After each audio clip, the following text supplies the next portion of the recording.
Bismillahirrahmanirrahim. Assalamualaikum warahmatullahi wabarakatuh. Perkenalkan, saya Ahmad bin Mubarak dari kelas 12 IPS 3, dan kali ini saya akan mempresentasikan kasus-kasus pelanggaran hak dan kewajiban warga negara. A. Makna hak dan kewajiban warga negara. Hak asasi adalah hak yang melekat pada diri setiap pribadi manusia, terlepas dari status kewarganegaraannya. Hak warga negara merupakan seperangkat hak yang melekat dalam diri manusia dalam kedudukannya sebagai anggota dalam sebuah negara. Hak warga negara Indonesia meliputi hak konstitusional dan hak hukum. Hak konstitusional adalah hak-hak yang dijamin di dalam dan oleh UUD NRI tahun 1945. Sedangkan hak-hak hukum timbul berdasarkan jaminan undang-undang dan peraturan perundang-undangan di bawahnya. B. Kewajiban warga negara. Kewajiban warga negara dapat diartikan sebagai tindakan atau perbuatan yang harus dilakukan oleh seorang warga negara sebagaimana diatur dalam ketentuan perundang-undangan yang berlaku. Kewajiban asasi merupakan kewajiban dasar setiap orang. Dengan kata lain, kewajiban asasi terlepas dari status kewarganegaraan yang dimiliki oleh orang tersebut. Sementara itu, kewajiban warga negara dibatasi oleh status kewarganegaraan seseorang. Hak yang didapatkan seseorang sebagai akibat dari kewajiban yang dipenuhi oleh orang lain.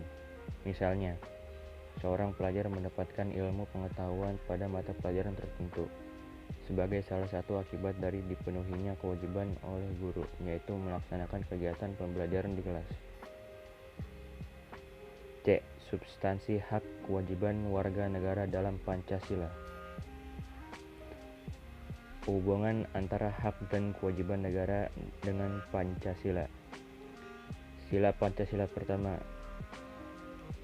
Haknya memeluk agama sesuai dengan kepercayaan serta melaksanakan ibadah sesuai dengan ajaran dan agamanya. Kewajibannya mengembangkan toleransi dan tidak memaksakan suatu agama serta kepercayaan kepada orang lain. Yang kedua, haknya memiliki kedudukan yang sama dalam hukum serta memiliki hak-hak yang sama untuk mendapat jaminan dan perlindungan hukum. Kewajibannya memperlakukan orang lain sesuai harkat dan martabatnya, saling mencintai, tenggang rasa, tidak semena-mena, dan melakukan kegiatan kemanusiaan. Yang ketiga, haknya menjamin keberagaman yang terjadi kepada masyarakat Indonesia. Kewajibannya menempatkan kepentingan bangsa dan negara di atas kepentingan pribadi atau golongan. Jiwa patriotisme, rasa nasionalisme, dan mengembangkan persatuan dalam kebinekaan. Yang keempat, haknya menjamin partisipasi politik yang diwujudkan dalam bentuk kebebasan berpendapat dan berorganisasi, serta hak berpartisipasi dalam pemilu. Kewajibannya mengutamakan musyawarah mufakat, tidak memaksakan kehendak, dan memberikan kepercayaan kepada wakil-wakil rakyat. Hak yang kelima mengakui hak milik perorangan dan dilindungi pemanfaatannya oleh negara serta memberi kesempatan sebesar-besarnya kepada masyarakat. Kewajibannya tidak melakukan perbuatan yang merugikan kepentingan umum dan suka bekerja keras.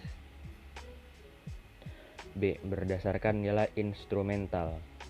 Yang pertama, hak atas kewarganegaraan. Yang kedua, kesamaan kedudukan dalam hukum dan pemerintah. Yang ketiga, hak atas pekerjaan dan penghidupan yang layak bagi kemanusiaan. Yang keempat, hak dan kewajiban bela negara. Yang kelima, kemerdekaan berserikat dan berkumpul. Yang keenam, kemerdekaan memeluk agama. Yang ketujuh, pertahanan dan keamanan negara. Yang kedelapan, hak mendapatkan pendidikan. Yang terakhir yaitu kebudayaan nasional Indonesia. C. Berdasarkan nilai praktis. Nilai praktis pada hakikatnya merupakan perwujudan dari nilai-nilai instrumental. Dengan kata lain, nilai praktis merupakan realisasi dari ketentuan-ketentuan yang termuat dalam persatuan perundang-undangan yang terwujud dalam sikap dan tindakan sehari-hari. Nilai praktis Pancasila senantiasa berkembang dan selalu dapat dilakukan perubahan dan perbaikan sesuai perkembangan zaman dan aspirasi masyarakat.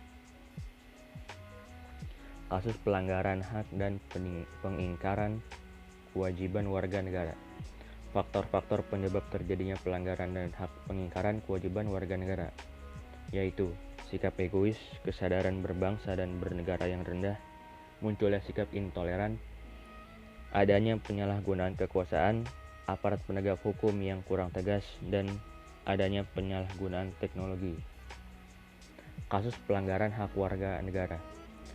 Tidak atau menghindari pembayaran pajak, melanggar hak asasi manusia lain, pelanggaran terhadap kewajiban pendidikan dasar, tidak ikut serta dalam pembelaan negara, dan tidak ikut serta dalam mencapai tujuan membangun nasional. Kasus pengingkaran kewajiban warga negara. Tidak membayar pajak, tidak menaati peraturan lalu lintas, merusak fasilitas umum, membuang sampah sembarangan, dan korupsi. Penanganan pelanggaran hak dan pengingkaran kewajiban warga negara. Bentuk penanganannya yaitu supremasi hukum, meningkatkan kesadaran masyarakat, mengoptimalkan peran lembaga, meningkatkan kualitas pelayanan publik, meningkatkan pengawasan dari masyarakat. Sekian dari saya, kurang lebihnya mohon maaf. Wassalamualaikum warahmatullahi wabarakatuh.